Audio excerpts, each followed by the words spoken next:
Yes, nkwaniriza kadde gone ya subscribe nga nonyiga kale nti wakola kyamaanyi okubanga wa subscribe nga nonyiga kale ne bagita Faadi TV yuki. Mbana amawulire agaba gatambula okwetoola eggwanga Uganda. We just following go subscribe ng'onyige kale byalo bindekere. Nze birala ujja kubindekera nja kuba mbikolera byonna ebisigaddeyo. Subscribe nga nyiga kale kyokka. Abafamire y'omuvubuka Gerald Mukisa gye buvuddeko nga bakuliddwamu maama we Anet Nakachwa baganye ekya kampuni ya Rhino Company Limited ng'eneekola mpapula esangibwa Mukono okubaliira obukadde buno. Waliwo omwana ekyuma gwe kyasazeeko omutwe kati maama we ye Nakachwa Anet. Kampuni bagita Rhino esangibwa Mukono yavuddeyo ng'ebawa obukadde buna nga bagamba nti kuno kubayisaamu maaso. Waswa mu kampuni eno yali agenzeeyo kunoonya fees amutwala mu siniya ya 5 era ku olwo yali ku kyuma ekisala empapula n'aseeramu katono ekimusalako omutwe. Waswa mutabani wa Nakachwa Anet yali akola mu kampuni esala mpapula esangibwa Mukono bagita Rhino. Abantu abali Mukono mundoza kampuni omugitegeera bulungi emanyikiddwa kuba kale si nnyo nange emanyikiddwa bagita Rhino Company Limited. Basala mpapula ekola mpapula papers. Omwana bw'atyo bwe bamusalako omutwe n'okugwa wali. Maama agamba nedda miliyoni 4 ze mumpa ekizigenda kukola. Abasinga budde nga bagamba nti ne kampuni eno naye ejozeemu kuba kyo mukazi temu obukadde nga 10. Abasinga bagamba nti accident baba muwadde obukadde obunakkiriza obwo nyamantu nokaaniri mu nkwawo omwana yafudde tagenda kubanga akomawo.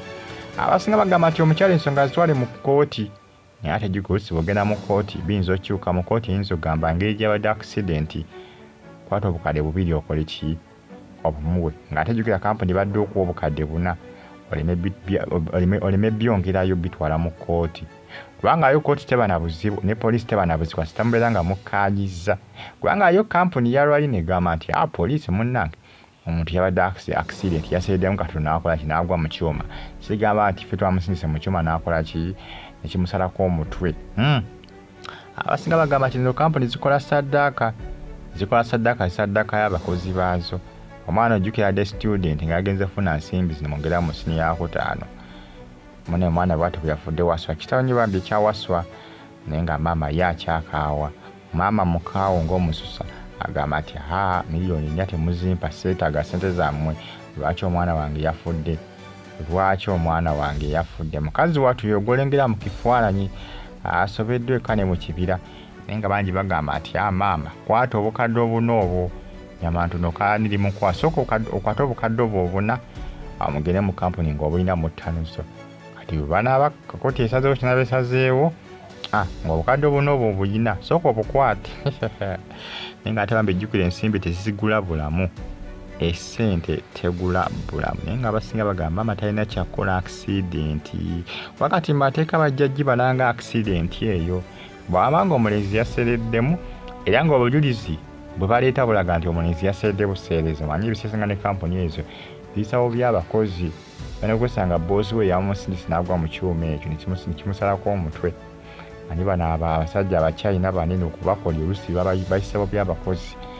bayisabo by'abakozi bamanyi okweparawada nga bali mu Uganda muno naye ng'ate nabo bagwira nkuba olusi baba investors nga bajja kukola kampuni bafunye bannayuganda emirimu naye olusi babayisaamu bubi. Awo kibategeeza kkooti nosooka ofuna obujulizi obukonfaming obulagira ddala nti Waswa yaseedde obuseerezi tibamusindise busindisi. Bano abakyayina bamanyi okwefuula ekizibu nga bali mu Uganda muno. Kampuni zaabwe okuzikolamu baba bakuyisa nga kyonziira bayisabo by'abaana abasinga babatulugunya. Tobola mukazi mutuufu okusooka okuganya ensimbi zaabwe kubanga wakkiriza ensimbi zaabwe abanga akoze eki akkiriziganyizza nabo kabisooka bigenda mu kkooti baleete obujulizi kubanga information eyinza okujja oluvannyuma ng'ate eraga birala. mponziko footage nga bamusimudde mba mulimu CCTV cameras si byangu naye wakati maama akola ekisimanyi nakumanya kubanga ne bamusindise obusindisi nga yagudde mu kyuma ne kimutemako omutwe CCTV cameras bayinza okuba nga baazisiimudde kisoboka nakyo ekyo naye waliwo ebintu munsi ebituukawo ne bikutabula naye nga abakyayina bayisa bubi abakozi abasinga mu makampuni gaabwe balina empisa embi abakyayina balina empisa embi bawonya otulugunya abaana abasinga si bonna naye abamu ku bo bayisa bubi abaana babayisa bubi ngonzi gamba bali ababakolera be bagwira naye nga ate babayisa bubi mu ggwanga eryabwe ati awo maama tannakkiriza nti mutabani we yakoze eki yagudde bugwi mu kyuma abasinga ekibalemyo otutegeera kubanga abasinga budde nga bamugamba amakkiriza obukadde obuna obwo kiggwe yabadde accident maama tannakikkiriza agamba haha soke mulindekoko ezo miliyoni zennya mugira mukyaziina